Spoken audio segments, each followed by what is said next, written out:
Hello everyone. In this lesson we will answer the question, what exactly is WordPress?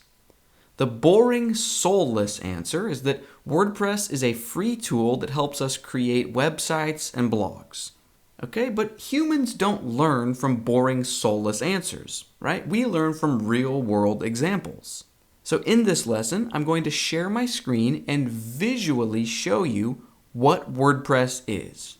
It's important to point out that in this lesson, I do not want you to worry about following along step by step on your computer. In our next lesson, you'll get your hands dirty and learn how to set up your own WordPress website that you are the owner of.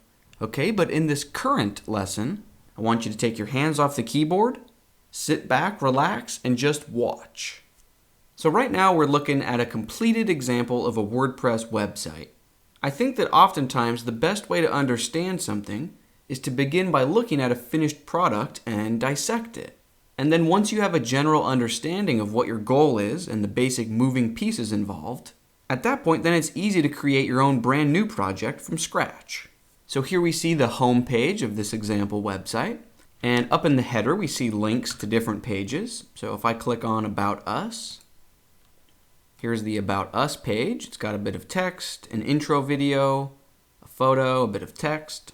If I scroll back up to the navigation, we see there's a link named Photo Gallery. So if I click that, it takes me to another page. This page is dedicated to all of these different photographs. And if we click on one of these thumbnail versions, a larger full screen version appears, and then we can click these arrows down at the bottom to cycle through the photos. Or we could click this X in the top right to close out of the full screen preview. Okay, so that's the photo gallery page. In the header navigation, we also see another link named Travel. So if I click that, this travel page is a collection of different stories or posts related to travel.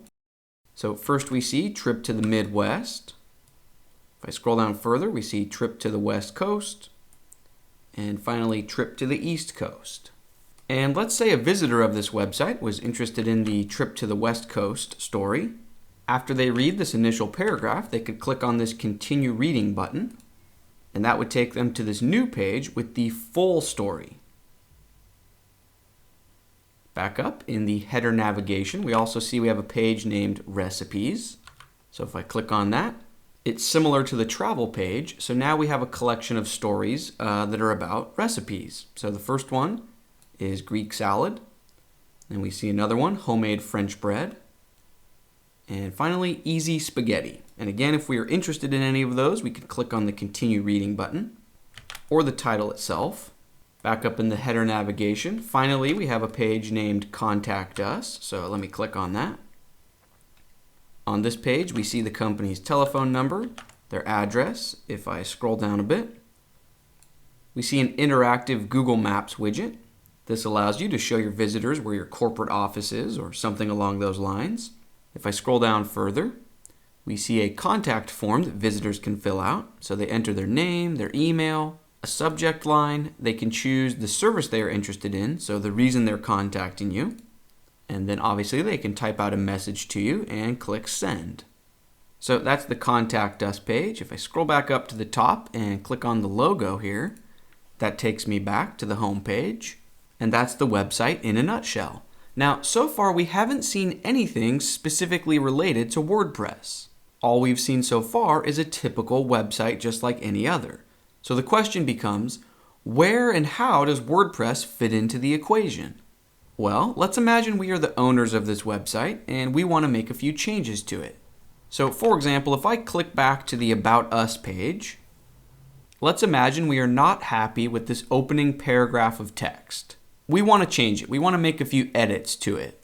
Now, the first thing we need to do is prove to WordPress that we are the owners of the website, right? Because this isn't Wikipedia. We don't want just anyone from the general public who visits our website to be able to edit our website.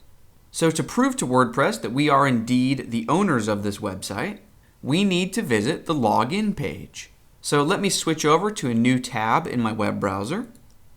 This is the login page for my WordPress website. For now, don't worry about how to navigate to this screen. We will cover that in detail in our next lesson. For now, just know that I'm going to log in with my username and password, to prove to WordPress that this is my website. Once I sign in, WordPress will take me over to this administrator dashboard screen. Now, the general public will never, ever, ever see this screen. This section is only for the eyes of the owner of the website. Okay, so this is where we edit and manage and build the website. Now let's get back to the task at hand. So remember, back on our website, we want to edit this text that lives on the About Us page. Now the key word there is page.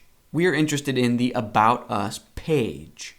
So over in the administrator dashboard, along the left-hand side of the screen, there's an item in this menu named Pages. So I'm going to click that.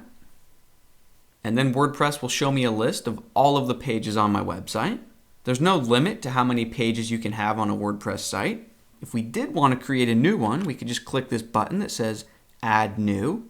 But in our case right now, we don't want to create a new page. We want to edit the existing About Us page. So here it is. It's the first page in the list. So I'll click that. And now from this screen, I can edit the page. If I wanted to change the title of the page, I could use this field. So I can type here, but we want to leave the title About Us. Remember, our goal was to edit this intro paragraph. So maybe after this first sentence, I want to add a new sentence that reads, "Our company has been around for over a decade." Maybe I even want this new sentence to be bold, so I can just use my cursor to highlight the text. And then within this menu, we see the traditional B icon for bold. Perfect. Okay, so at this point, I'm happy with my change. I want to save my change. So over on the right-hand corner of the screen, I want to click this blue Update button. All right, my changes were successfully saved. And now, if we jump back to the public-facing website that anyone in the world can see, if I refresh this About Us page, there we see our new sentence. All right, let's give ourselves another example task. So for example, over on the travel page of my website, let's imagine that we are not happy with the intro paragraph for the trip to the West Coast story. So maybe we want to make an edit to this text. Now you might think that our first step is to head back over to the administrator dashboard of WordPress and click on Pages in the sidebar.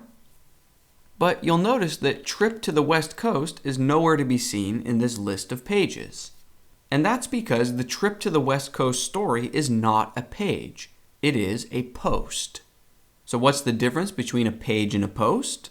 Well, I will explain the difference in about 10 seconds from now. But first, I just want to say that you don't need to worry about memorizing the difference right now in this lesson, because this is a topic that we will revisit again and again throughout the course.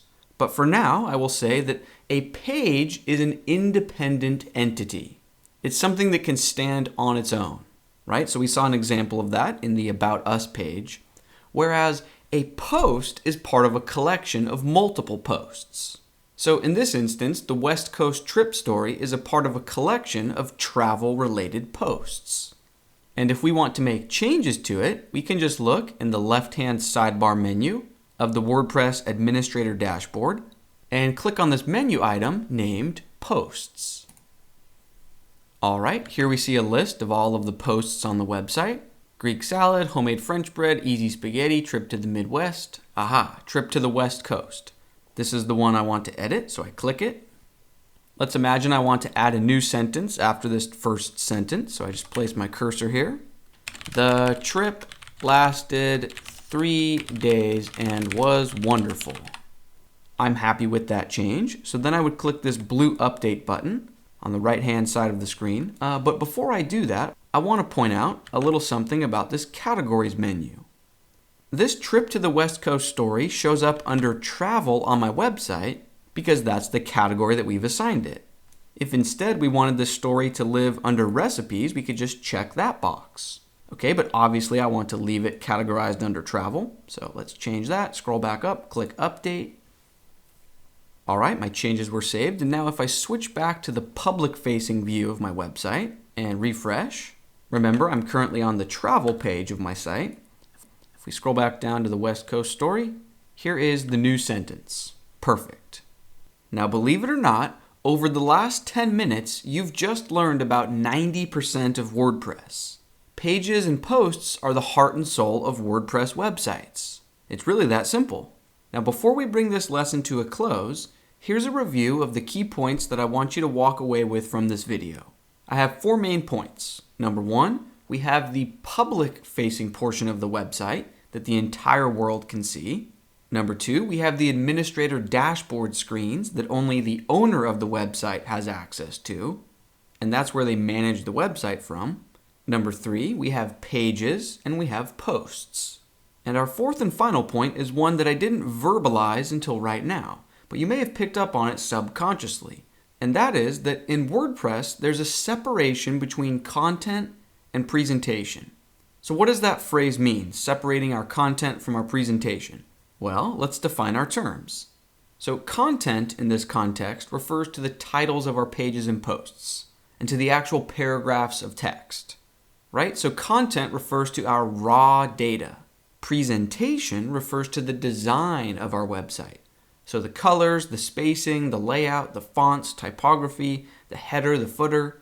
You get the point. Presentation refers to design or stylistic choices. Now in this lesson, we only saw examples of how to edit content. We did not learn how to edit presentation. Don't worry, you can definitely edit the presentation of WordPress websites. You are not locked into this design or theme. We'll learn how to change our presentation later on in the course. But I did want to mention that concept of separating content from presentation as early in the course as possible, because it's a big part of what makes WordPress so powerful and flexible. And it's an idea that we'll circle back to many times in the course. All right, that's going to do it for this lesson. In our next lesson, you'll learn how to create your very own new WordPress website. It will start out as a completely empty, blank canvas, but you'll be the administrator of it. It'll be your blank canvas to work with. Also, I will be hitting the metaphorical reset button, and I'll start with a brand new empty WordPress website as well, so that way you and I can move forward together step by step. I'm excited to start rolling along and seeing what you'll create with WordPress. Let's keep things moving, and I'll see you in the next lesson.